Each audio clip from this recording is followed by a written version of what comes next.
Hi guys. How is it going? We are back. Yeah. So we didn't get in a lot of TV shows. We only did one, and we did 2 seasons because it was so good. We did Only Murderers in the Building, season 1 and season 2 on Hulu. We kept going with it because it's only 30 minutes. It's a half an hour. Yeah, they go by pretty fast. And it goes fast each episode. And you're like, wow, it's already like halfway through the series. It's got Steve Martin, Martin Short, and Selena Gomez with other people in the cast. But they're the 3 main people in it. It's a comedy series created by Steve Martin himself. Oh, okay. And John Hoffman, and he was a writer and producer of Grace and Frankie, which we've never seen. It was on Netflix. My mom enjoyed the series. She said it was good. And that Grace and Frankie has Jane Fonda and Lily Tomlin. Oh, okay. Which we should check out. What else? It follows 3 strangers, like I said, Steve Martin, Martin Short, Selena Gomez, who share an interest in true crime podcasting, and they become friends while they're investigating a true crime that happened in their Upper West Side apartment building, and they start their own podcast while the events are taking place. It's super good. It is. It was great. I loved the show. It's pretty funny. And Steve Martin and Martin Short definitely still have it, I think. Yeah, they're great. And it was really surprising to hear that, Steve Martin was the creator. But it doesn't surprise me because he's got like a really high IQ. He's like really, really smart. Yeah. I'm going to give Only Murderers in the Building a 5. And I'm going to keep watching it. We're going to keep going with season 3. And there's a season 4 coming out. It hasn't been released yet, so.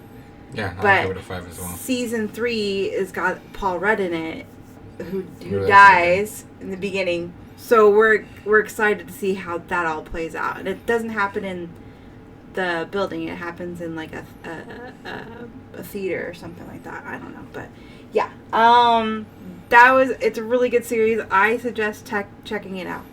Yeah, me too. It was great. Then we got into movies. We were going to go see the Marvels, but I ended up not sleeping good, and his new days off are Fridays and Saturdays, and, well, weekends kind of suck when you go to the movies. We would have to get up early, and I just didn't get any sleep. So we're going to try next week. Hopefully, although it's a holiday weekend, it's going to be Thanksgiving weekend. Yeah. But we did get to see movies that were here. We saw The Drop on HBO Max, or better known as Max, and it was a 2014 movie, which we've never seen before. It's a crime film based on a 2009 short story called Animal Rescue. It follows Bob, the bartender, who becomes entangled in an investigation after the mafia bar that he works for is robbed. And it stars Tom Hardy, James Gandolfini. I think it's one of his last movies. Oh, okay. And Noomi Rapace. She's the girl that was in Prometheus. She played the doctor with that intense scene that I always get cringes me. And who doesn't know Tom Hardy? He played Bane. He's great. I didn't really like the movie. Oh, yeah? Yeah. I'm going to give it a 3. It was okay. It's, I've seen Tom Hardy in better things. Let's just say. He seemed like he was mumbling all the time. Did it seem like he was mumbling? Yeah, it was just kind of, I didn't care for it. So I'm going to give it a 3. I'd give it a 3 as well. I thought it was okay. Didn't think it was, mind-blowing or anything. But yeah, it wasn't like, this was such a good mafia movie or whatever. Yeah. So, then we watched Oh, my brother just got home. Shoot.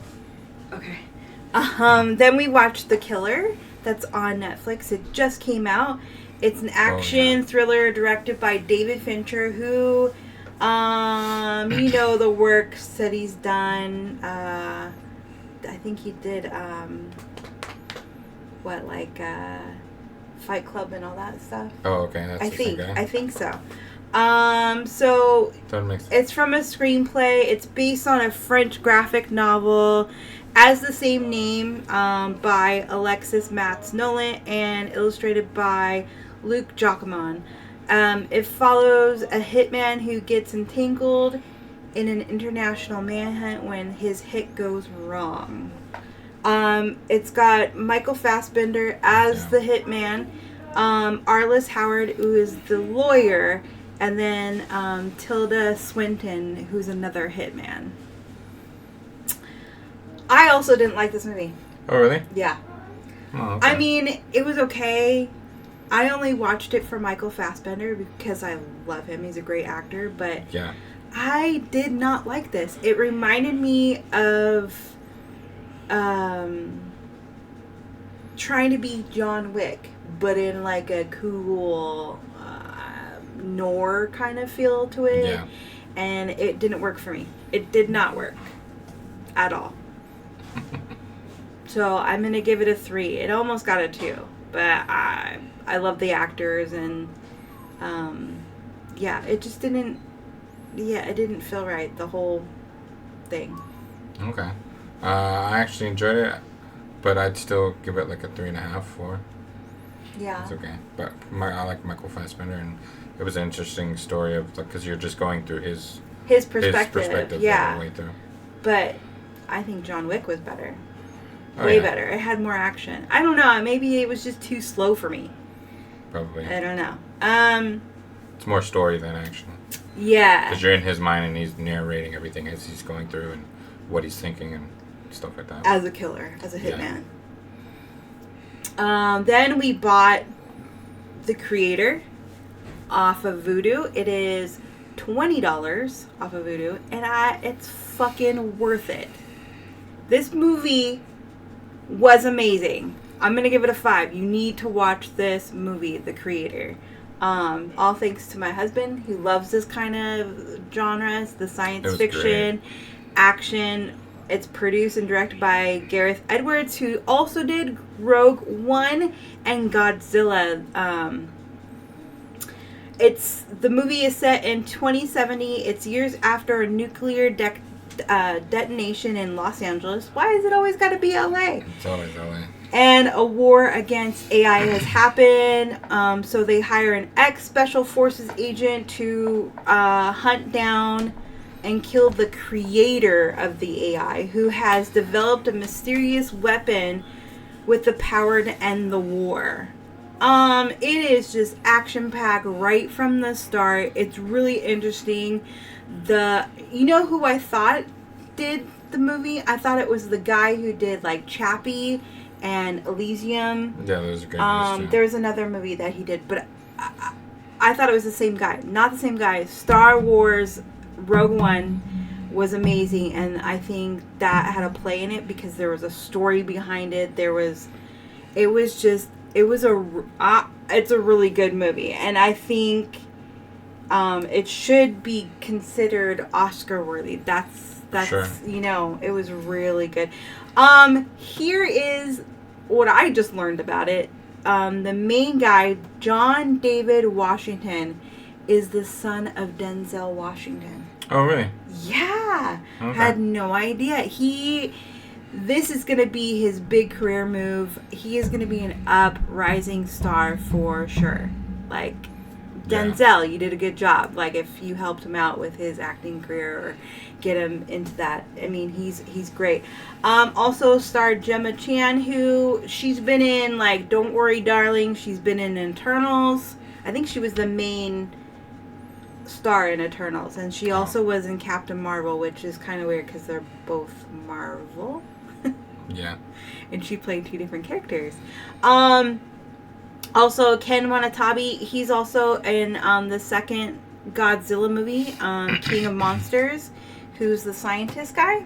He's really good. And yeah, he was good.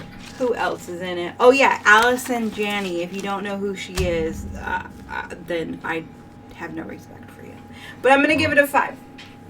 Yeah, give it a 5. It was great. It had a big heart to the movie and like made you care about all the characters. And it was amazing. And that's why I'm saying the special effects were phenomenal. Yeah, that's why I'm saying like the heartfelt. It's definitely the guy who did Rogue One. He was writer, director. Yeah. He's got a great career if he keeps going in this way. And then we watched Barbie because it was on sale for $12.99 on Vudu. And I'm like, yeah, let's watch it. I've been wanting to see it because I love Margot Robbie. And all the other characters in it. Ryan Gosling, America Ferrera, Kate McKinnon, who is always great. I love her in anything. Rhea Perlman, who we haven't seen in a long time, and she looks amazing. She plays the creator of Barbie. Michael Cera is... He's great. Phenomenal. I love him. He's so funny. And Ariana Greenblatt, who played the daughter of American Ferrera. And I'm like, who is this girl? She is the girl from 65 with Adam Driver. Oh, yeah. And she played little Ahsoka in the Ahsoka series. And and also playing another Ken version is Simu Liu from 10 Rings, Marvel. Oh, yeah. Okay. So it's a fantasy comedy based movie directed by Greta Gerwig, who's known for Lady Bird, and I haven't seen Lady Bird, unfortunately. It's based on the fashion doll by Mattel, obviously Barbie, and it follows Barbie and Ken on their self-discovery after Barbie has a crisis. Well, what is she? I forgot what Barbie she is, but anyway, and he's like Beach Ken or something. Yeah. I watched this movie on edibles. And I am so glad I did because this movie was terrible. What? It was great. I mean, it was so corny. It was. That if there was different actors in this movie, it would have been shit. Yeah. It wouldn't have worked if there was somebody else playing these roles. Because they had these A-lister people, it worked. And they made the movie. But the writing was horrible. We didn't need Ryan Gosling singing. Yeah, it's fine. It was great. The movie wasn't a musical. Stop it. It was, who made the movie too? Kate McKinnon with her legs split open all the time. Splits? Her splits. Because she's the broken, beat up Barbie, which we love. And they're all Barbies, they're all Kens, and I don't know. It was just... I am going to say, though, that I love the music from the movie. And, I mean, who doesn't love Billie Eilish? That song. Billie Eilish, Tim Paul, they did a great song as well. It was so funny because my nieces said that I was gonna cry, and I cried once when Margot Robbie was like discovering herself. And let me just tell you, if you have not seen this movie, I'm gonna give you a spoiler right now. The ending was horrible. Okay, they could have done anything with the ending, but they did it where Barbie sees the gynecologist. Yeah, because she becomes a woman. That's what it's all about. It was just, come on.